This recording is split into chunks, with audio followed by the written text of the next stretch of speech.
¿Qué tal? ¿Cómo le va? Muy buenas noches. Le saluda Jaime Barrera y me da mucho gusto darle la bienvenida a una emisión más de Periodismo en Plural aquí en N+ Guadalajara, las noticias Guadalajara. Vamos a tener tres temas esta noche. Vamos a platicar primero de cómo sigue complicándose la resolución de la elección judicial después de la división, de la votación dividida para calificar la elección judicial.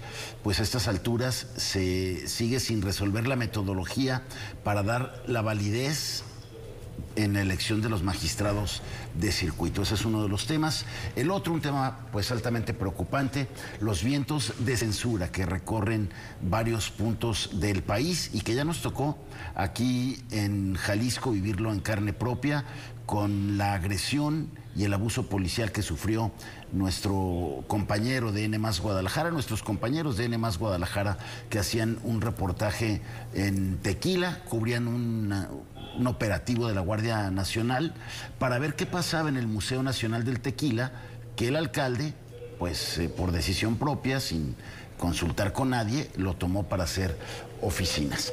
Y por último, vamos a platicar de Estados Unidos y este papel que ha jugado en su decisión de tomar a los grupos del crimen organizado como terroristas y lo que eso ha implicado, con una actualización desde luego de lo que ocurrió el sábado pasado cuando decide pues bombardear a Irán, y lo que ha sucedido hoy con esta respuesta medida de Irán que Trump la toma como un éxito.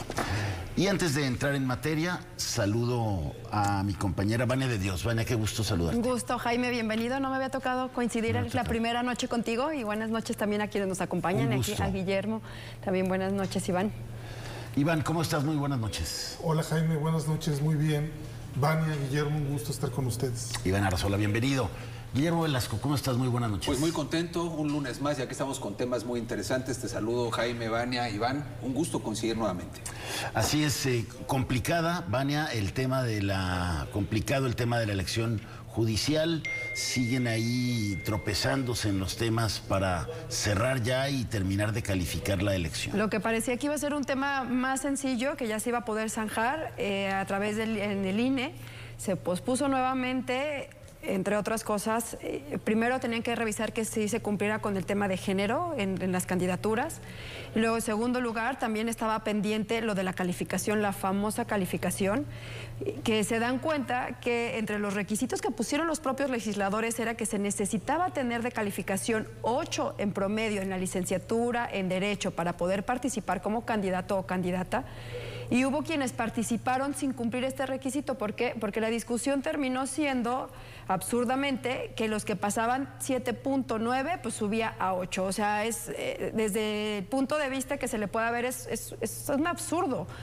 Sí, claro, a lo mejor cuando estás en la escuela, quienes hemos sido profesores o quienes hemos estado al frente de algún grupo, ya puede ser a razón de cualquier profesor que dice, ay, profe, pues saqué 5.9, súbame a 6, o 7.9, súbame a 8. Sí, pero en el papel lo que queda es lo que finalmente es lo que importa. Tiene 7.9, 7.99 y es 7.99, no es 8. Pero desde ahí el primer filtro que fallaron, el comité que se supone que hizo una revisión de las candidaturas y que los dejaron pasar por alguna situación, si incumplían con este requisito. Ese es uno, y yo creo que va a haber otro más todavía, que todavía falta que revisen y que por eso no terminaron de sesionar, que hasta el momento iban 37, 38 las candidaturas a magistrados que ganaron y que ganaron la elección en la elección judicial sin cumplir con este requisito. Tienen menos de 8. Tienen menos de 8, no tienen 8 puntos, podrán tener lo que sea, pero no es 8, y constitucionalmente viene que el requisito es 8. Segundo lugar, que se necesita tener en promedio 9 en las materias que están relacionadas con el cargo o la especialidad en los que ellos quieran. Si es posgrado, por decirlo. Si es a lo mejor en materias que tiene que ver con, no sé, con administración, con penal, con electoral, necesitan tener el promedio 9. Entonces, otra vez se vuelven a atorar. También llama mucho la atención que tenga que ser ahora el INE quien esté haciendo la revisión de todo esto cuando se supone que se tenía que haber hecho antes de que llegaran a las elecciones, primero. Segundo, además, se ha venido haciendo como todo un engrudo, todo este tema, y yo creo que entre las calificaciones, entre los perfiles que han estado, que participaron, que hay algunos que a lo mejor o se les relaciona o tienen señalamientos incluso con el crimen organizado, o que tienen algunas penas, o que incluso alguien que estaba en la cárcel que ganó estando encarcelado. O sea, sí, es increíble. Sí. De verdad, o sea, es que dices, ¿ya qué hacer? ¿Te ríes o lloras cuando está sucediendo esto en México? ¿A qué nos está llevando? No teníamos un poder judicial libre de corrupción. No teníamos un poder judicial que pudiéramos decir estaba impoluto, que estaba al 100% funcionando. Tiene muchas críticas el poder judicial y cómo ha funcionado, pero creo que lejos de avanzar estamos retrocediendo, porque muchas de las personas que empezaron a llegar o que han llegado, pues a través de esta elección hemos visto lo de los acordeones. No es personas que llegan con compromisos, o sea, están llegando con compromisos. ¿Por qué? Porque hay quienes ni siquiera sabían ni por quién votaron. Sin acordeón, ¿por quién ibas a llegar a votar? Claro. Mucho. Claro. Iván, pues eso fue lo que hizo que se dividiera la votación en el INE para calificar primero a los integrantes y las integrantes de la nueva Suprema Corte de Justicia de la Nación. Lo pongo entre comillas porque 3 van a repetir, o sea, hay una renovación parcial, ¿no?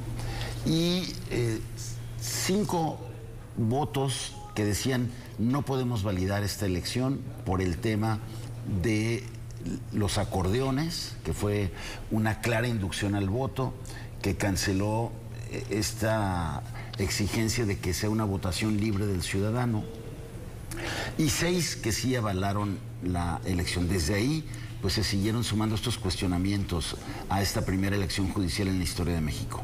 Bien, Jaime, primero me gustaría comentar este tema de las magistraturas. Son en total 37, 3 son por el tema de que no alcanzan el 8 de promedio respecto al título, bueno, al requisito, y las otras son porque no alcanzan el 9 en especialidad, que son 34.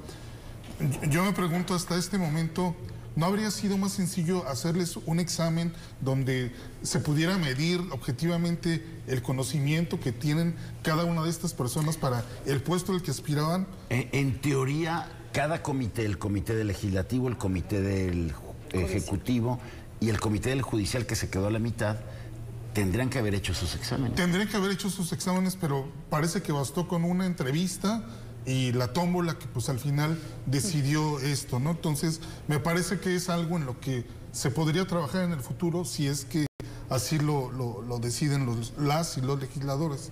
Ahora, hablando de este tema de la votación, pues al menos para mí fue sorprendente en un tema que pues parecería que prácticamente se iba a convertir en un trámite el validar o no la elección para la Suprema Corte de Justicia.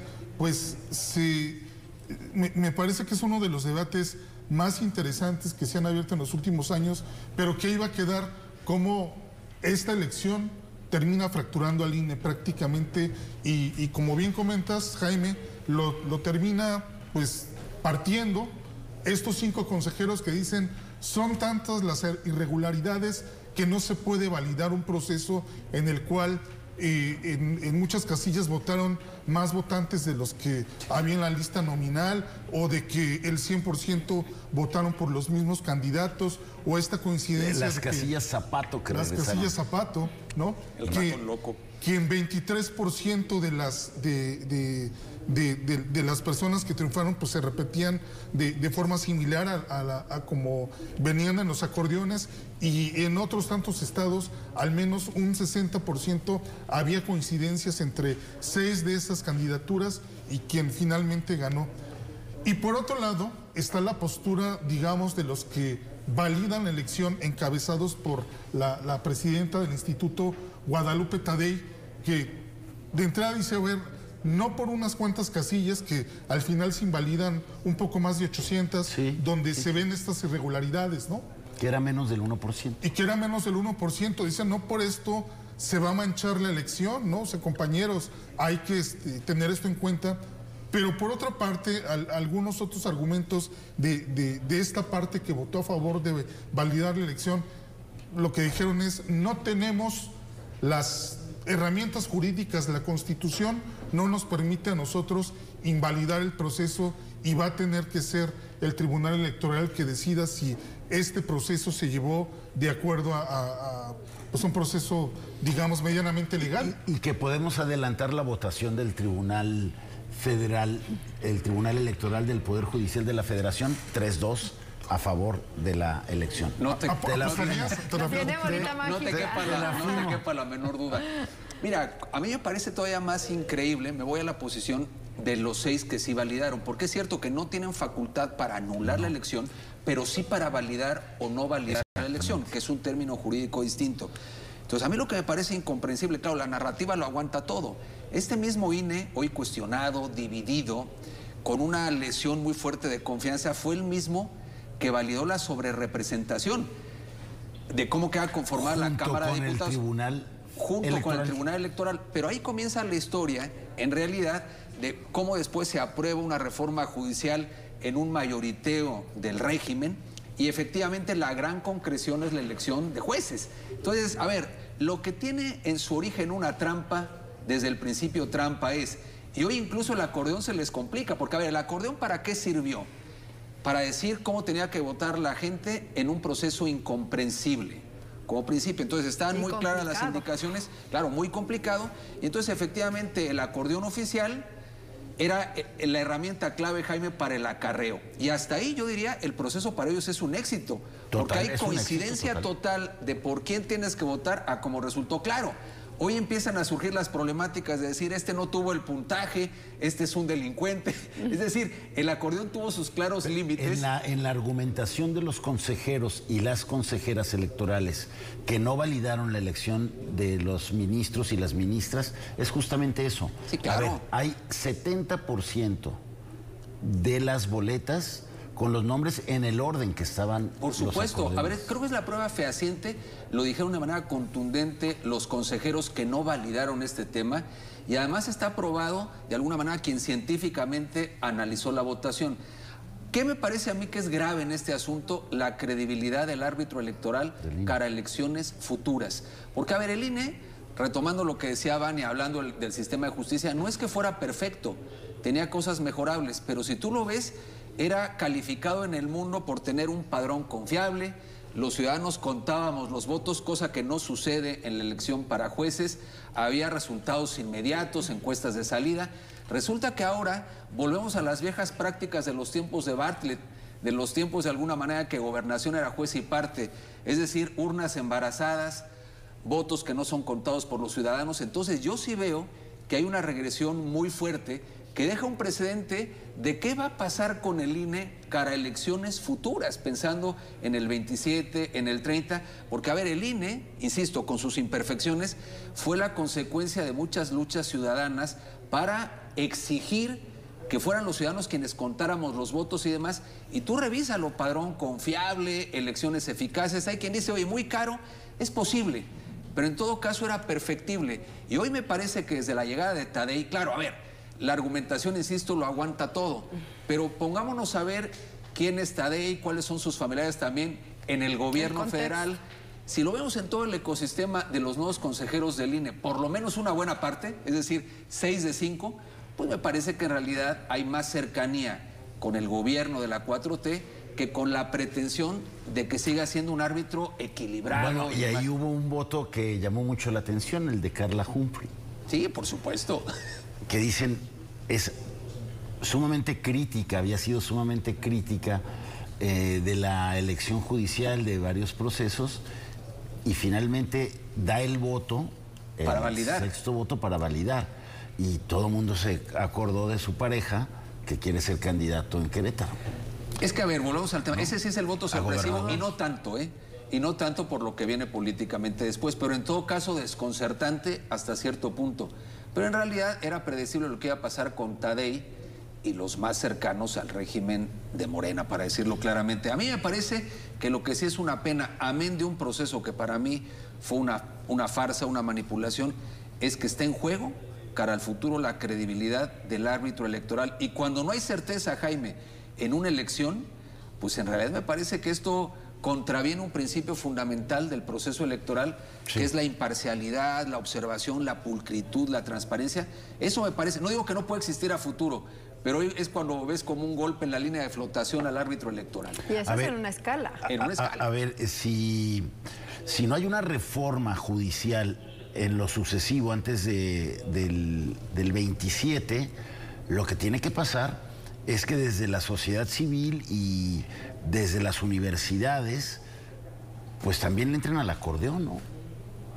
Para compensar, acordeones oficiales, los acordeones oficiales, ¿no, Vania? Pues es que ¿O qué solución le ves? Creo que sería como replicar la estrategia que ya se vio que les funcionó, si lo viéramos como desde el ámbito de comunicación en una campaña o en alguna campaña electoral, sería replicar la estrategia que ya sabes que les funcionó. O sea, decirle a la gente por quién vote, pero es mucho más grave que eso.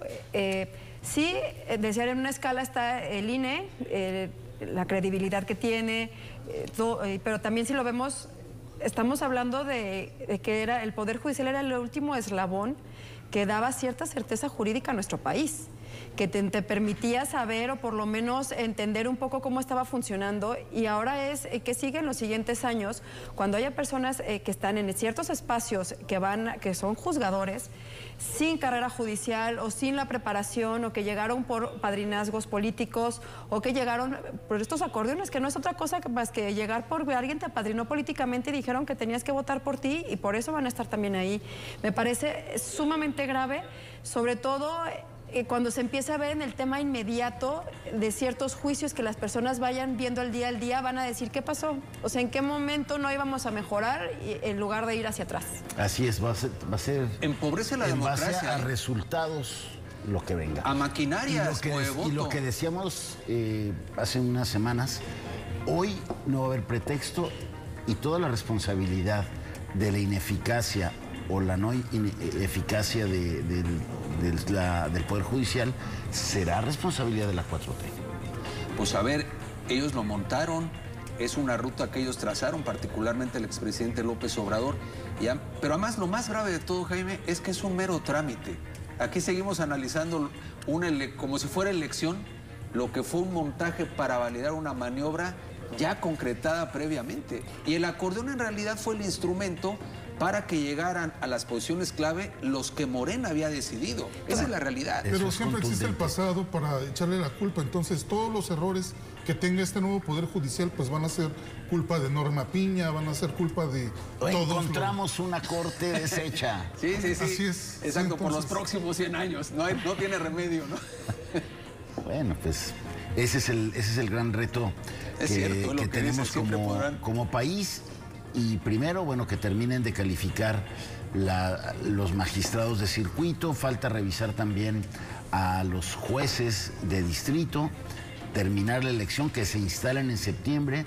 El nuevo presidente de la Corte ya ha dado entrevistas y señala que pues se le dé un voto de confianza y que la Corte de verdad va a ser independiente. Eso lo tendremos que ir viendo con los resultados y con su actuar de día a día. Desde luego vamos a estar muy pendientes de ello.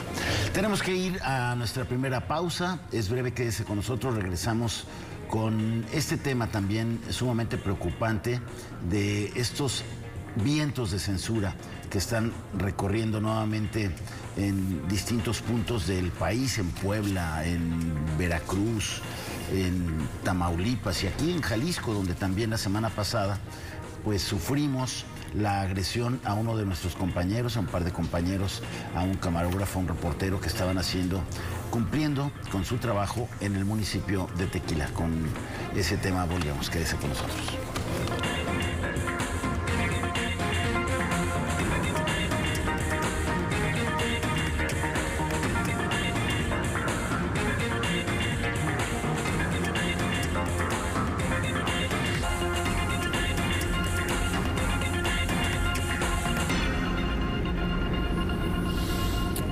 Gracias por continuar con nosotros aquí en Periodismo en Plural. Y bueno, vamos a hablar de este tema y de los distintos golpes que ha sufrido la libertad de expresión y a la vez el derecho de las audiencias a estar informadas. El trabajo de los periodistas es justamente eso, hacer uso de la libertad de expresión para tener informadas a las audiencias de lo que ocurre. En el país se han dado distintos episodios desde la elección pasada en los estados donde hubo elecciones. Hubo también algunos fallos judiciales que, apelando a distintos derechos, limitaron la libertad de expresión de distintos colegas periodistas. Está ahí el caso de Héctor de Mauleón, también el caso de unas compañeras de Animal Político, y esta ley que sacó el gobernador de Puebla contra el ciberacoso, él dice, pero que ha sido interpretada como, de verdad, más que una preocupación por defender a las infancias, un instrumento de control y de limitación de la libertad de prensa. Lo mismo en Campeche, donde a un periodista se le apresó, se le cobró una multa de 2 millones de pesos, se le prohibió ejercer el periodismo durante 2 años por críticas que hizo a la gobernadora Laida Sansores. Y apenas el martes pasado, también en Tequila, policías detuvieron a nuestro compañero camarógrafo por estar haciendo su trabajo.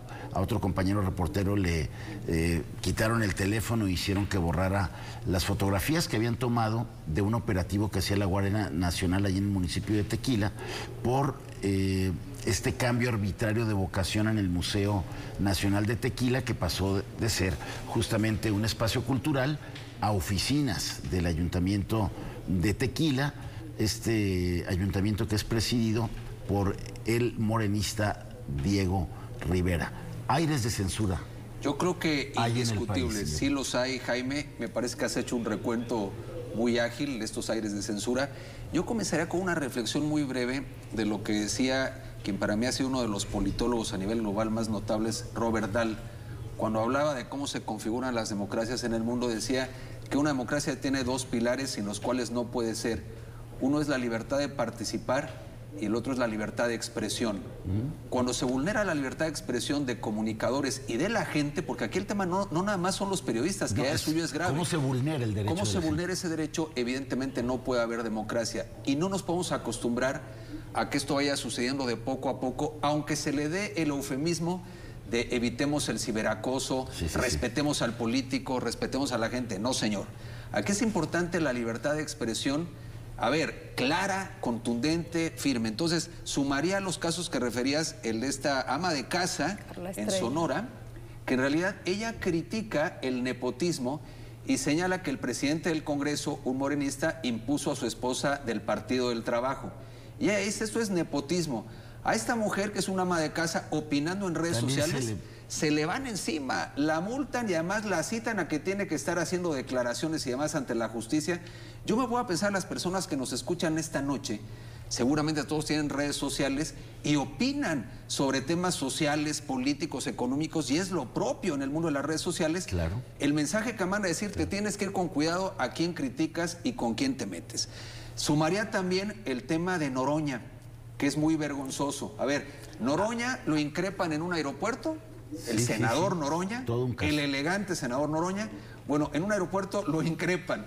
Y entonces resulta que él maniobra, por cierto, con un juez, aquí está la conexión con un poder judicial que se debe a los políticos, y entonces humillan a un ciudadano para que se tenga que disculpar frente a los medios de comunicación para pedirle perdón a Noroña. Entonces, a ver, todo el peso del Senado de la República sobre un ciudadano, Jaime, para que fuera ahí, hiciera una disculpa pública. Entonces, a ver, si esto lo toleramos desde la trinchera periodística ciudadana, pues es muy grave, porque adicional a lo que ya mencionabas, y bueno, desde luego el tema Tequila, lo que pasó con un compañero nuestro, pues es terrible, porque en realidad, a ver, parte esencial del periodismo es justamente el contrapeso, el escrutinio, el informar por el derecho que tenemos los ciudadanos a ser informados. Entonces viene este tema no aclarado del todo lo que ahí sucedió, pero sí con una, digamos, con una rudeza indiscutible, se acalla la voz periodística en Tequila. Esto me parece que es una señal preocupante, amén de todo lo que señalabas también en otras partes del país. Curiosamente, o coincidencias de la vida, en lugares donde gobierna Morena. Entonces me parece que también esto es interesante apreciarlo. Cómo hay gobiernos a los que no les gusta la crítica, les incomoda la crítica, les incomoda la transparencia, y me parece que ahí están los hechos contundentes. Así es, muestra de gobiernos autoritarios que son totalmente intolerantes a la crítica, ¿no?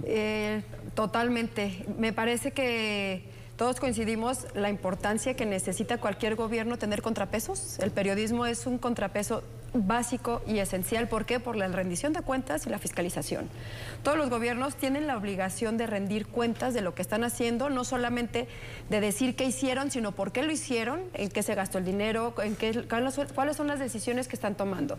El periodismo aquí es básico, la rendición de cuentas, la fiscalización, el periodismo de investigación tiene muchísimo que ver también en esto. Por una parte, si lo vemos desde el aspecto del ejercicio del periodismo o de la profesión del periodismo, es básico un derecho humano el acceso a la información de cualquier persona, se dedique a lo que sea, periodista, ama de casa, profesora, profesor, cualquier ámbito. ¿Qué es lo que está pasando con esto? Es una censura disfrazada. Yo le agregaría todavía algo más, Guillermo, y que me parece bastante grave desde una perspectiva de género, es que esta denuncia que hacen contra esta mujer que se llama Carla Estrella, que es ama de casa, la denuncia fue por violencia en razón de género. Quien presenta la denuncia es la esposa del diputado, diciendo que estaban violentándola a ella. Y la argumentación que se tuvo a la hora de que se discutió en el tribunal era, por un lado decían, a ver, se está ejerciendo una persona, sea la profesión que sea, si es ama de casa, lo que sea su profesión, está dando su opinión sobre un proceso que está viviendo, el proceso electoral en su país. Ella puede opinar en sus redes sociales. Ella está hablando sobre un tema que está ahorita sobre la mesa. Primera.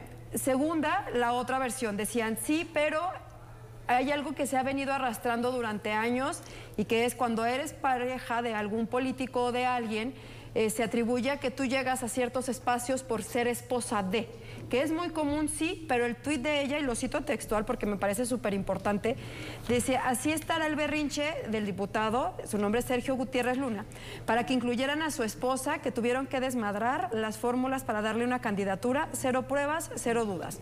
Jamás mencionó el nombre de la esposa, jamás puso como en cuestión o cuestionó la capacidad de la señora, pero esta denuncia se presta o la presentan por violencia en razón de género. Como ataque a una mujer. Atacando a una mujer. Me parece bastante grave porque todo lo que se ha avanzado en este tiempo puede resultar también un retroceso en otros espacios cuando se habla de violencia política en razón de género. Ese es un ejemplo. Y hoy hubo otro más que también me parece grave. Hay un chico, el de la organización Defensores, que si lo identifican, ellos estuvieron haciendo un trabajo durante toda la elección judicial, dándole seguimiento a las candidaturas, diciendo quiénes tenían antecedentes, quiénes estaban a lo mejor en el registro de deudores alimentarios. Fueron dándole puntual seguimiento a todo. Lo denunciaron. Pero ojo, ahora la denuncia, que él lo estaba dando a conocer hoy, Miguel Alfonso Mesa, lo denunciaron ante el INE por violencia política en razón de género contra un hombre.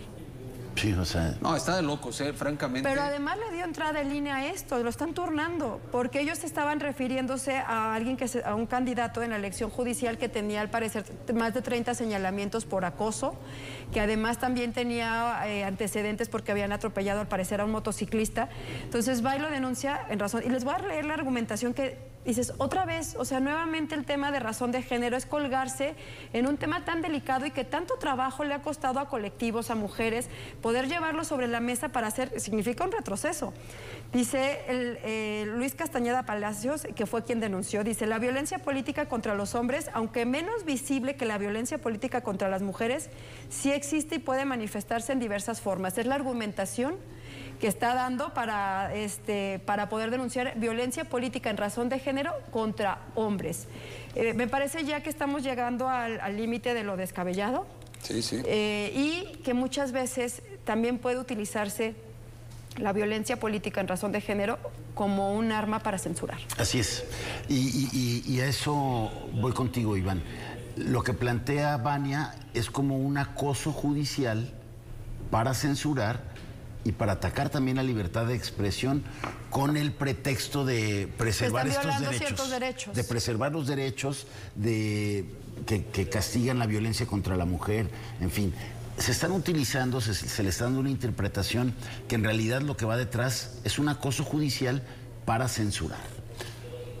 Quisiera dividir mi participación en dos. La primera, lo más peligroso de esto es, me parece, el discurso desde el poder, ¿no? Porque la semana pasada, cuando le preguntan a la presidenta Claudia Sheinbaum sobre este tema, de manera muy sarcástica, dice, bueno, nosotros no censuramos, ¿no? Nosotros... Le preguntan por el caso Campeche Puebla. y por el caso De Puebla. Puebla, exactamente. Y ahí es donde pues, dice, no, claro que nosotros estamos a favor de la libertad de expresión, pero lo dice de una manera además como que no te convence, ¿no? Acerca de si realmente la presidenta está en contra de esta censura o no. Recuerdo hace algunas semanas esta entrevista que da Andy López Beltrán, en la que dice, es que los medios están muy quemados, ¿no? Es que ya no le podemos creer a los medios tradicionales. Y yo no me llamo Andy. Y yo no me llamo Andy. Y que de alguna forma lo que refleja, pues es esta visión que hay desde el poder, y que claro que están enfocados en ir contra estos medios que ellos no consideran independientes, que ellos no consideran libres, porque esos están en otro lado, ¿no? Lor Molécula sería un ejemplo de lo que es un periodismo independiente, un periodismo libre. Ejemplar. Pero el periodismo que se hace desde la televisión, desde la radio, pues es un periodismo que se está satanizando, ¿no? Y que se ha vuelto tan común denostar, no, es que él es chayotero, es que él está en contra de nuestro gobierno. Entonces, cada vez vemos más desde el discurso oficial cómo hay esta tendencia. Los medios mienten, ¿no? Los medios son los enemigos, ¿no? De alguna forma. Y está la otra parte, esto que comentas, de que vemos, por ejemplo, en Sonora, la sanción que le van a dar a esta ama de casa son 30 días durante los cuales va a tener que pedir una disculpa diaria a esta persona que fue... Es un fallo absurdo. Es un fallo absurdo, pero es un fallo, Jaime, que viene desde el Tribunal Electoral. Quien dio el voto decisivo fue la presidenta del tribunal, Mónica Soto. Entonces, ¿qué podemos esperar? Ya lo veíamos en el bloque pasado, cuando tenemos a un poder judicial que prácticamente está capturado, cuando tenemos un tribunal electoral en donde claramente se está inclinando la balanza a favor de un grupo. Pues me parece que estamos en el peor de los escenarios, en el que, si bien se puede seguir levantando la voz, ya hay muchas voces que dicen, esto en lo que vivimos ya no es una democracia, ya se parece algo más como a un tipo de autocracia, donde ya las garantías, donde ya las libertades no están garantizadas, no están aseguradas. Entonces, me parece que lo que vivimos la semana pasada, al menos sí es una señal de mucha alerta, de mucha preocupación, porque pues finalmente la ciudadanía está indefensa ante este clima de censura. A mí me parece, Jaime, que nos puede suceder como esa comparación que se hace de la ranita en el agua caliente. Sí. Le van subiendo a la temperatura hasta que la rana revienta, hierve y revienta, pero claro, es de poco a poco. Y me parece que estas señales no son cosa menor. Lo que estamos viendo en varias regiones del país, acallar al ciudadano, a los medios de comunicación, porque además un golpe contra los medios es un golpe contra la sociedad en su conjunto. Así es. Me parece que lo tenemos que tener claro. Entonces, no es cosa menor, no hay que desestimarlo. La presidenta Sheinbaum ha sido esquiva en este tema, esa es la realidad. Cuando se la confrontó abiertamente, sobre todo en el caso Puebla, particularmente, pues me parece que en realidad ella simplemente se sostiene en su narrativa de que no hay censura.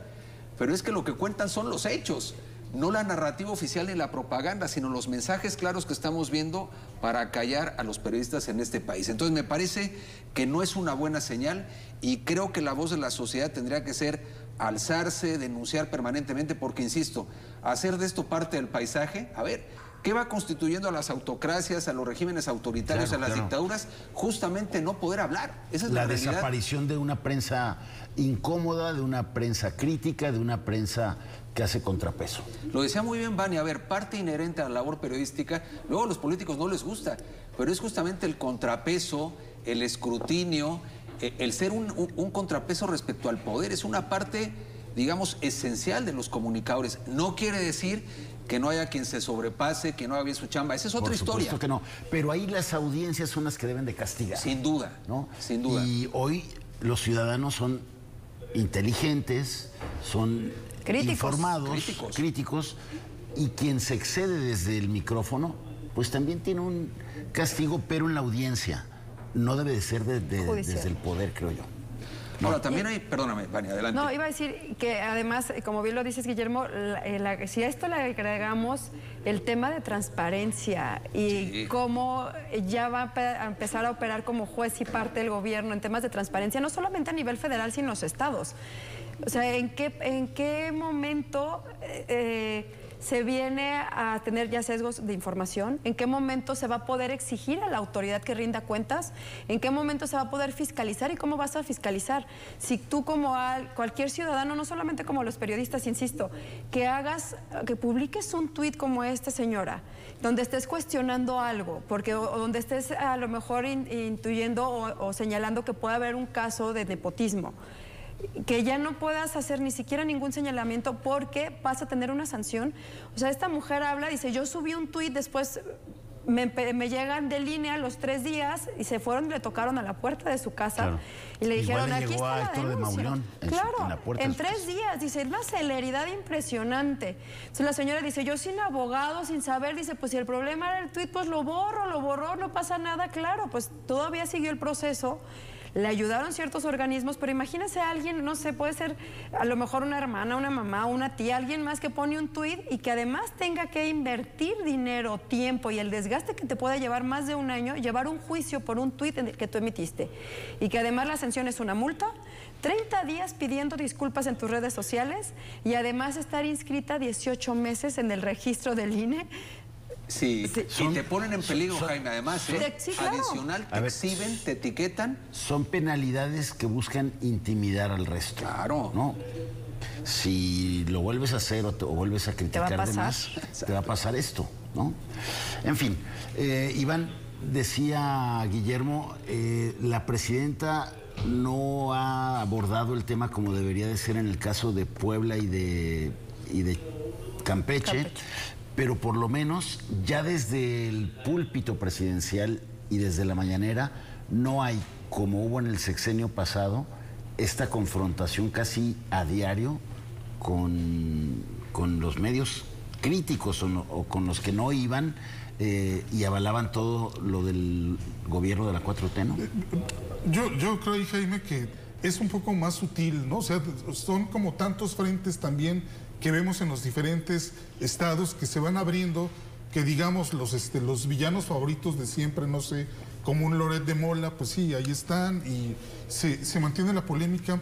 Pero algo también preocupante, y regresando al caso de Jalisco, es por ejemplo la respuesta de las autoridades a la agresión que sufrió el camarógrafo de N+, pues porque lo que estamos viendo, me llama mucho la atención, por ejemplo, la declaración que da el líder estatal del partido Morena, que dice, bueno, es que los policías al final actuaron con voluntad propia, no tuvo que ver ahí nada el presidente municipal. Me parece que es una declaración sumamente alarmante, pues porque nos coloca entonces en una posición de ¿qué pasa con el presidente municipal? No tiene control sobre sus, sobre sus funcionarios, sobre las personas que se encargan de la seguridad, y me parece que también hace falta un posicionamiento mucho más claro, mucho más contundente de nuestras autoridades en el estado ante esto que sucedió.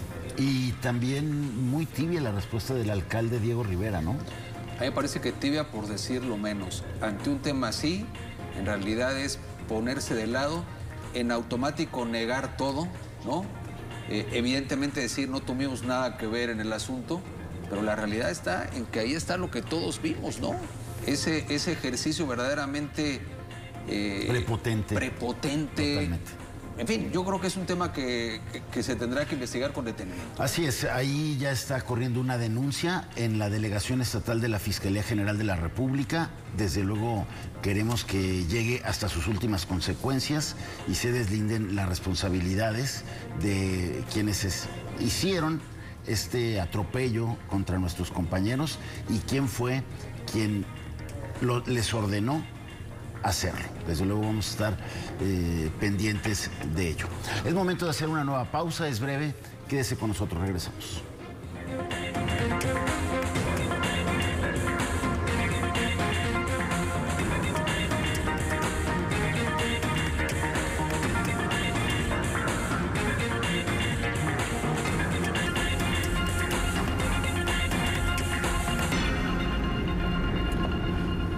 Gracias por continuar con nosotros aquí en Periodismo en Plural. Entramos a nuestro bloque final. Teníamos que hablar de Estados Unidos y este papel que ha asumido con la administración Trump de convertir a los grupos de la delincuencia organizada en organizaciones terroristas, verlas parecidas a los ayatolas de Irán, a quienes, por cierto, atacaron el sábado pasado, creando una tensión mundial pues terrible.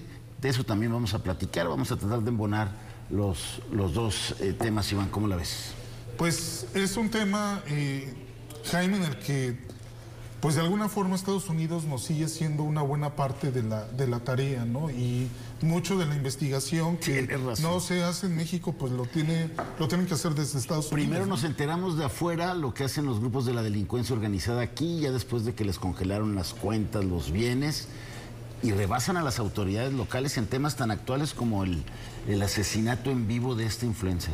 Así es, o también el tema del rancho Teuchitlán, donde también hay una referencia directa de que estos miembros que han sido señalados, al menos 4 de este grupo del crimen organizado, pues se les congelan bienes, a las empresas en Estados Unidos se les impide hacer algún tipo de negocios con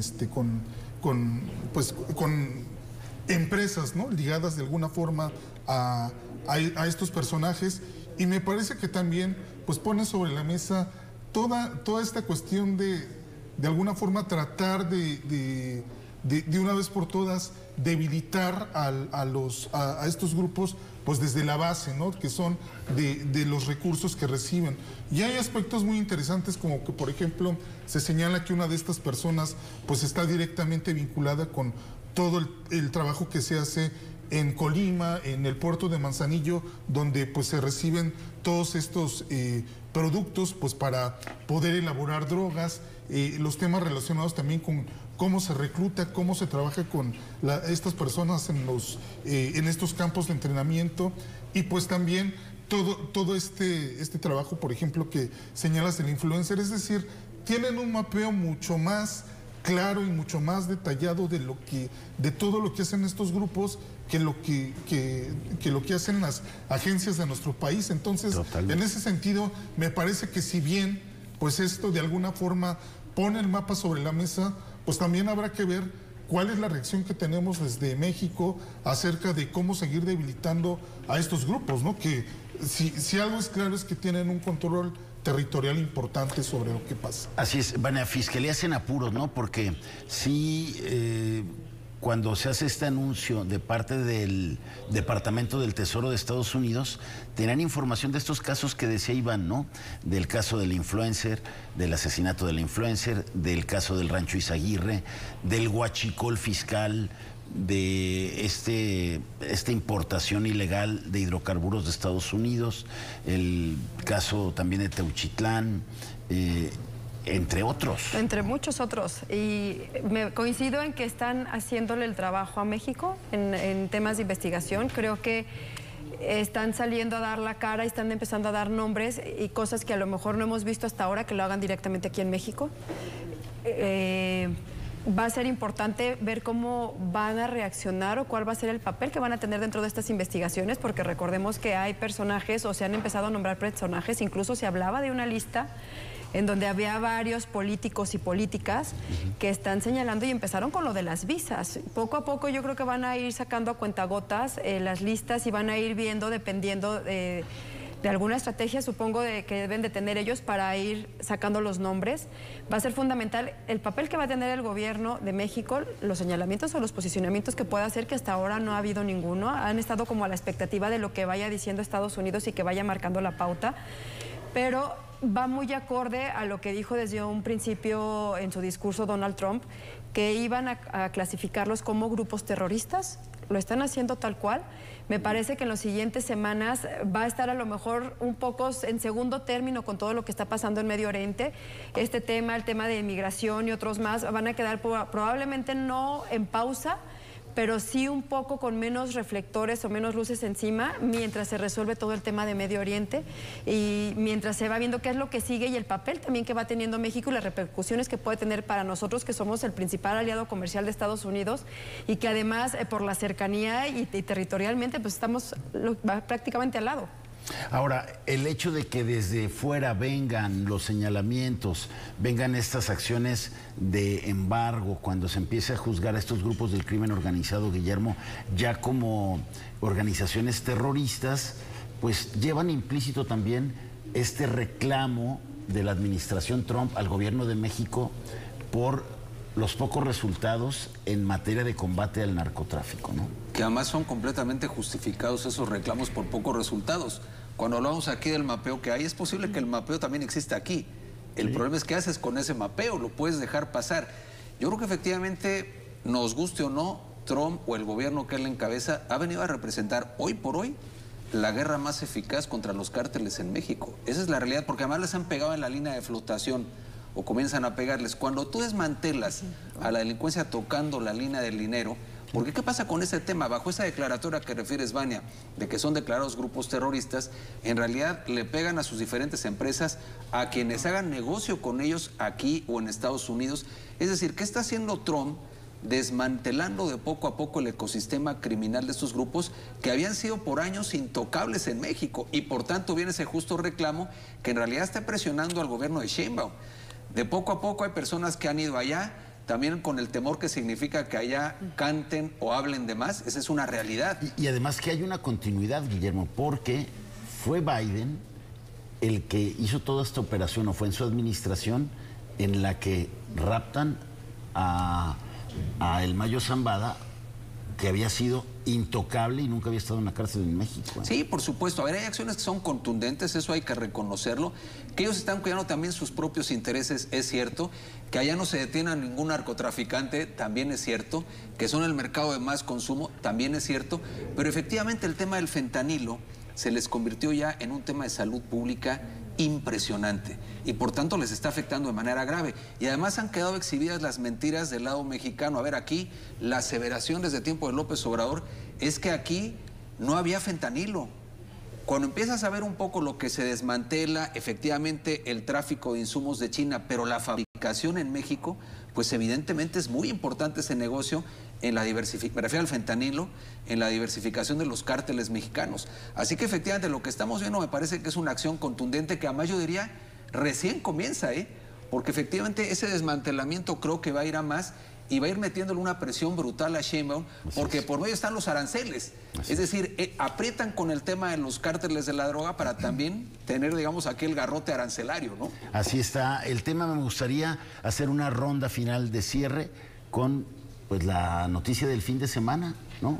Vania, este ataque de Estados Unidos a Irán en los puntos donde tenían los centros de desarrollo de las armas nucleares. Me parece que Estados Unidos está aprovechando una coyuntura de una guerra que ellos no empezaron, es una guerra entre Irán e Israel, y que está aprovechando esta coyuntura para poder mantener su presencia en Oriente.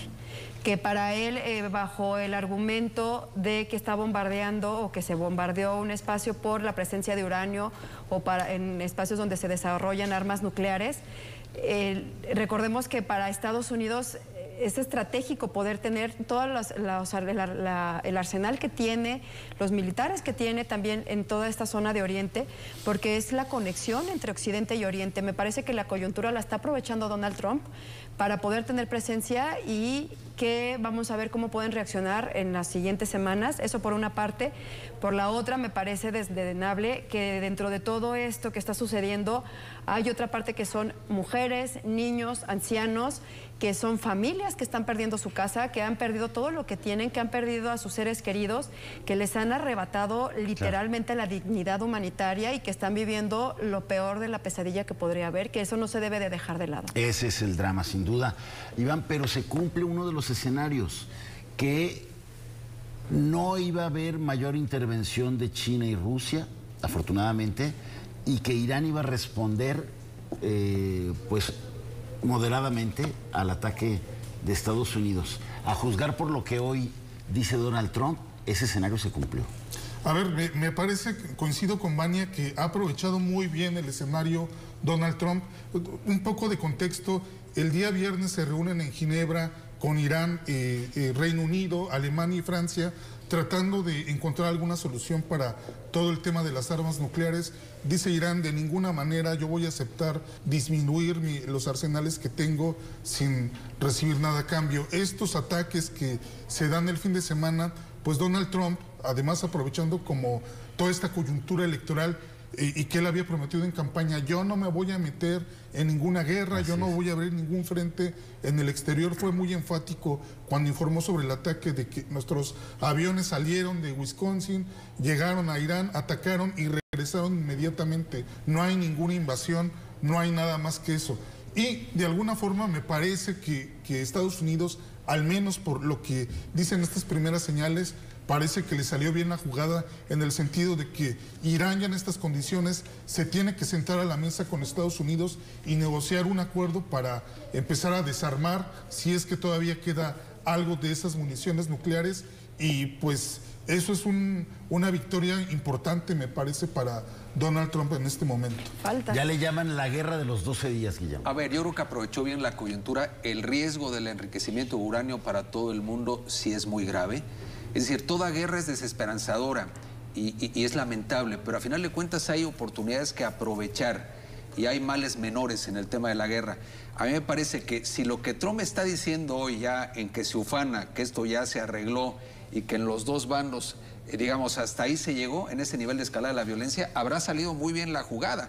Y sigue demostrando Trump que es el amo de la narrativa, incluso bélica. O sea, cuando él dice, este ataque fue espectacular, que lo fue, esa es una realidad, pues efectivamente creo que fue certero y quirúrgico. Y creo que Irán puede renacer tras este tema, si efectivamente esto tiene como consecuencia, aunque van muchos años, el derrocamiento de esta élite fanática de la teocracia, que ha tenido sumida una nación que me parece que podía prosperar quitándose a estos de encima. Ahora, sabemos muy poco de lo que pasa dentro de Irán por este control férreo que tienen y la falta de democracia que tienen, la falta de libertad de expresión de lo que hablábamos hace un momento. No sabemos lo que esté pasando adentro y qué tanto poder tenga la oposición ahí adentro en Irán para derrocar a este régimen. Y falta todavía que se pronuncien Rusia y China, que son de los que menos les convendría que Estados Unidos estratégicamente tomara mayor control ahí en Oriente. Aunque Rusia cada vez más diezmada también militarmente, es decir, no está en su mejor momento, los chinos han guardado silencio, es decir, lo predecible y muy grave hubiera sido, como refieres en ese momento, un cierre de filas explícito en esa geopolítica de China y Rusia, pero no es así. Que era lo que se temía, ¿no? Que era lo que se temía, por lo cual ese aislamiento más el debilitamiento de la élite teocrática que allá gobierna, todavía nos falta mucha información de ver cómo se podría organizar la sociedad, pero hoy hay un primer golpe quirúrgico, insisto, bien acetado en justamente ir a pues evitar justamente esas reservas donde están trabajando esto para generar pues de alguna manera explosiones de una dimensión brutal, ¿no? Así es, y juega de la mano con Israel siempre Estados Unidos, ¿no?